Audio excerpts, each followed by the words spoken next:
But let's instead talk about Na'Vi, one of the hot button topics right now in Counter-Strike. Obviously, the ongoing conflict in Ukraine has created a unique set of challenges for a Kiev-based organization. The CEO is someone who naturally, like a lot of Ukrainians, is very aggrieved about everything that's happening, even to the point of he himself has deployed himself, part of the militia, defending the city. And he's made a number of decisions at his business where he has explicitly stated in a Washington Post interview, we are not going to have anyone play and represent our organization if they continue to pay Russian taxes and therefore fund Putin's war machine.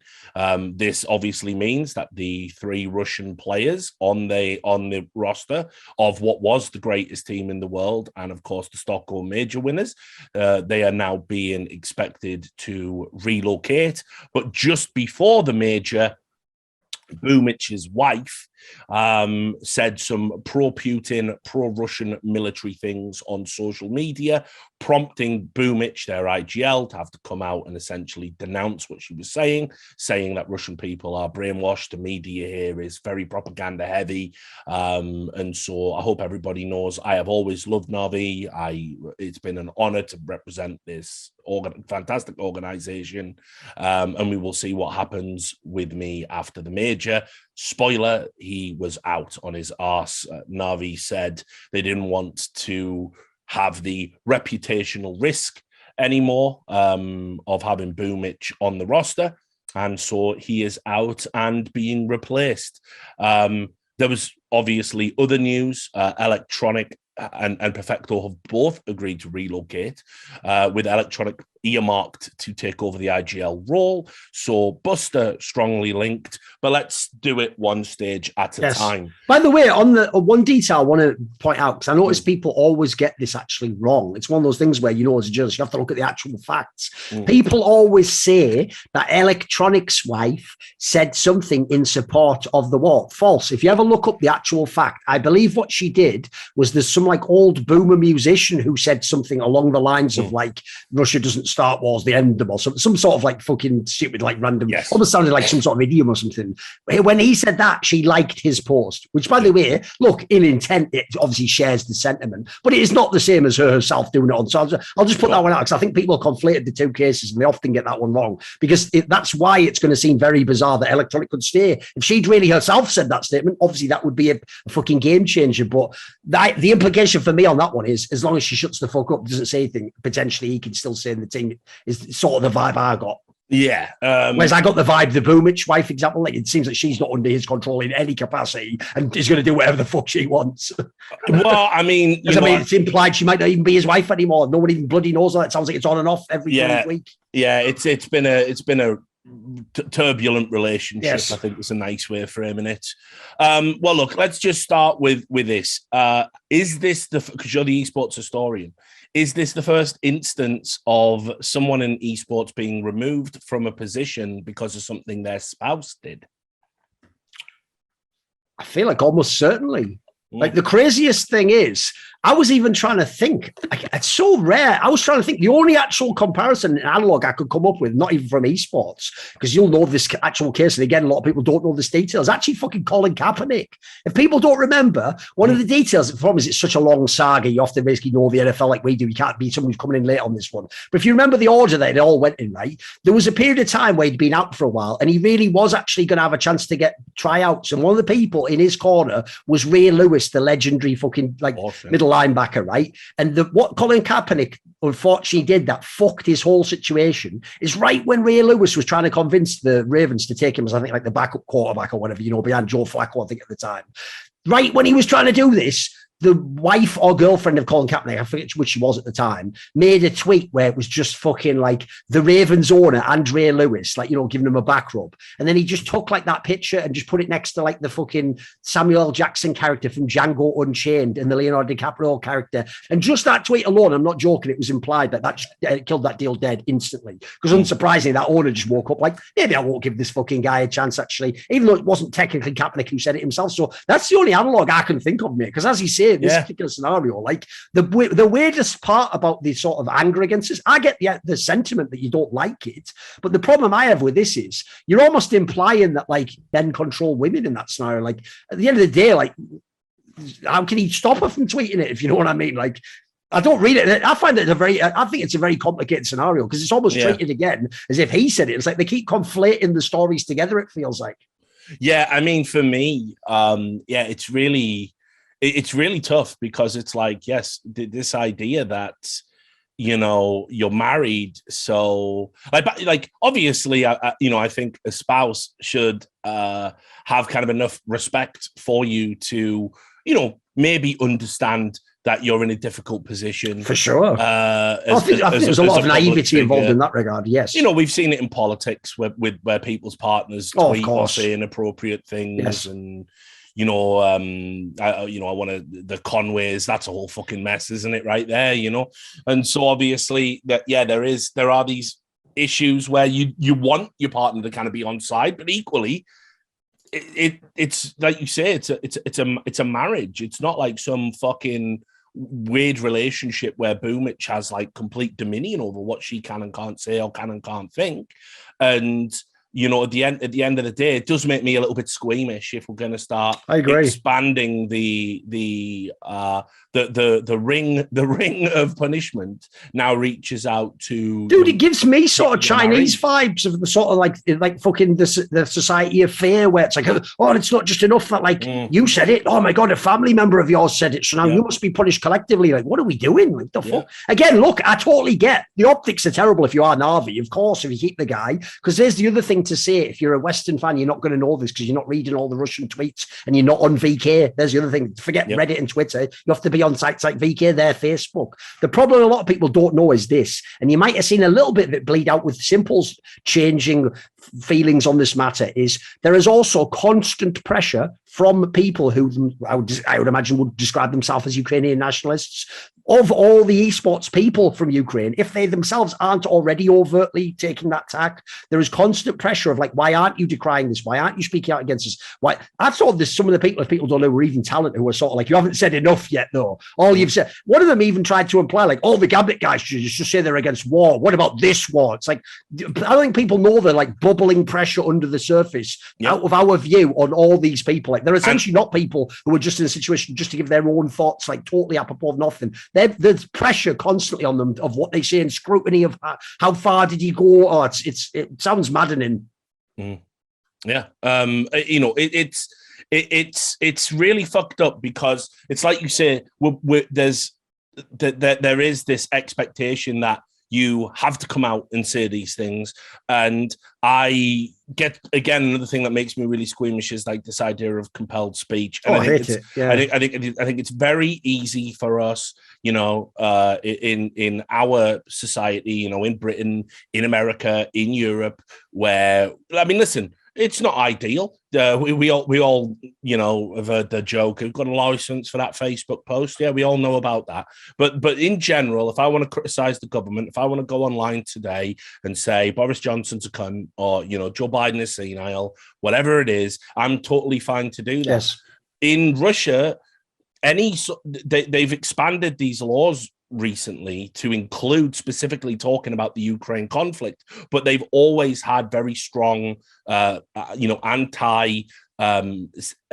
if you're anti the state in any way, shape, or form, they can imprison you for it. They essentially treat you as a traitor, like it's treasonous. Yes. Yeah. And so right now, you know, all those people you saw who were doing the peaceful protests, holding up signs saying that just simply said peace.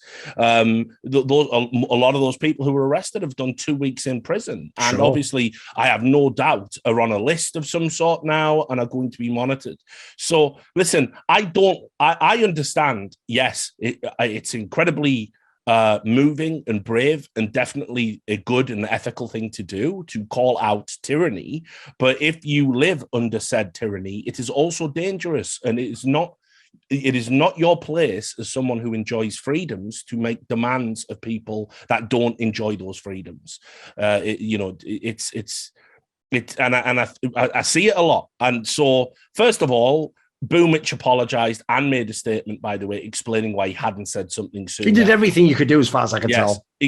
So he clearly paid lip service to how great Na'Vi is. And what really upsets me is that in the Washington Post interview the CEO did, he himself said, in Russia, people are brainwashed and they believe bullshit, but our players never would do that.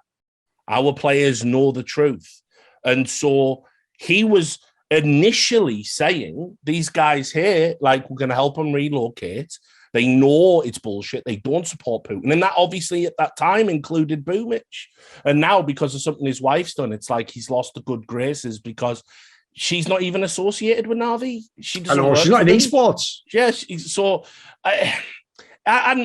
listen, I can't even tell where the line is with this anymore, mate. So I feel sorry for Boombl4. Here's why I don't get it, because there's almost an implication there of like, just divorce her and it's fine. Like, isn't that what you are inferring he should do? Like, what's left for him to do at this point? Real talk. He's still got the divorce to look forward to. I know. Like, and he's lost his job over it. And not only has he lost his job, he's lost his job at the worst possible time to lose his job. I'm not just talking about global inflation. I'm talking about Russia being the fucking international pariahs that they are. He's never going to play for a top-tier org ever again. He's going to go to some Russian team now, and that's his career. He's going to. I'll tell you something. I'm just going to throw this out there. This is pure speculation. If you know the way orgs work and TOs work, you don't get paid your prize money instantly. There's a world where he might be owed hundreds of thousands of dollars between the two majors. They won one, made second at the other one. They won that Intel Grand Slam last year. I doubt they pay you that $1 million fucking the next week. Like, between all that, there's a world where he could very well be owed a massive amount of money. And if you know the current climate of what people, not only the Western people, when the bank stole money from the Russians, obviously the famously loads of yachts were taken from the oligarchs. There are these stories where companies, they just basically take all the shit and they're like, get the fuck out. Like, there's some mad stories about them. So there's a world in which I've just seen too much, and let's be real, from the CIS fucking esports scene too, where I have concerns that like this might be a moment where someone could figure out opportunistically, this would be a way not to have to pay someone hundreds of thousands of dollars, because you know what? He is with the enemy side. We've kicked him out. And also, you know what? Back to Russia you go. You have no jurisdiction. We're in Ukraine now. Like, I hope there is none of that at play. Because another thing I think is gross about this is, at a minimum, in my opinion, you owe Boombl4 every dollar he ever earned in Na'Vi. I actually personally think, even if you fired him behind the scenes, you owe him a video where you're like, thank you, Boombl4. This guy actually gave you a fucking major. This guy gave you a Grand Slam. We can all have discussions all day long. It's either realize it doesn't matter. He sat in the chair and they won. And at the end of the day, I've always said this: you cannot win the biggest tournaments in the world and be the best team in the world with shit players. Like, even the worst IGL is doing something, he's doing his job on some level. So like, I actually think no matter what the circumstances are, you almost should like go out of your way to make it like as positive a departure as possible. Not least also, by the way, just because how do you think history will look back on this? Like, I actually think some of the things being done now are going to age so incredibly poorly in a few months. I even think when we get to this discussion later, if you look at the fucking players being associated with Na'Vi, already the shit they've said in the last few months is looking really hollow when you consider some of the people they're thinking of getting. So that this whole thing does bleed into another thing, which I'm sure we'll get into if we get to those players, which is I hate this whole vibe of like, right, well, because they're Russian and we're not, we can just break all our contracts and steal their money and steal their players. And like, no, that ain't morally right. That's fucked up. It doesn't matter, by the way, that someone else Russian is killing someone else in your country. Why would that allow you to steal? Well, by the way, if you do that, what's to stop everyone doing that at that point in time? What's to stop, by the way, here's a great one for your fans. You haven't thought about this one. Bear in mind, you could almost never get to the Chinese and actually go into their jurisdiction and go to court. What's to stop the Chinese just realizing, hey, we never needed to honor our contracts. We'll just, anytime we want, we'll just nick a few things. There's 100K for me. You're not going to honor this contract, not going to pay you out for this event. They could start doing that tomorrow if we allow this just madness where we're just pretending contracts and don't exist if someone's a bad guy or something. Like, that's how it works. Yeah. And so, look, overall, I like I said, my gut reaction is I do feel a bit sorry for Boombl4. Oh, it's terrible. I've never seen him say anything like pro-nationalist. He's never talked about politics at all, really, has he? I mean, he's just a kid who's just playing his games and, made the mistake of, I mean, based on what people have told me about that relationship there, and, I'm not getting into it. The kids had a hard enough time. But, at the end of the day, You know, people were trying to warn him away and be like, oh, come on. It happened at the major, as you said, so it is fair game to discuss within the history of our game now because you did it at the biggest event on the biggest stage publicly. But at the end of the day, it's like, you know, I don't think it's a relationship that's going to last. And so the idea it's fucked his whole career also. It's just like, come on, guys, have some fucking compassion. Yeah, I know. No, but it's really interesting, isn't it? Because, you know, we've seen...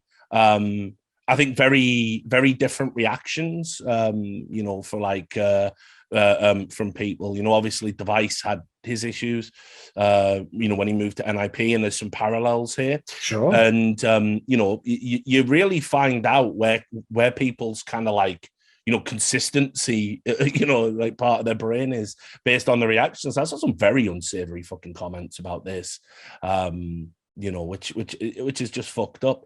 What I will say is, on the face of it, I guess the good news is they are not losing electronic and that's big time news. That was my main fear, was essentially just the electronic move. I think the Perfecto one would suck also, but like the real problem is this: like we all know you can't tell the story of Simple getting from one man carry to win the major without the electronic story. I mean, the joke is he even straight up carried the last map of the major they won, didn't he? Like, so like he is essentially like that. He is the fucking, like, it's not a great analogy directly, but he is the Scottie Pippen to the Michael Jordan of Simple. So the other thing I think would have sucked also if he had to leave is those are the guys where, like, it's like I would said this in my reflections to him when Twists first got with Liege. I just told him, like, behind the scenes one time, I just told him, look, mate, unless he's an absolute dickhead to you, you have to figure out some way the two of you play together your whole careers, because if you do that, you're not going to find better players than this. You got to, when you find another genius play, you got to stick with that guy. That's how you win the championship. So I've no doubt Simple Electronic had that vibe. So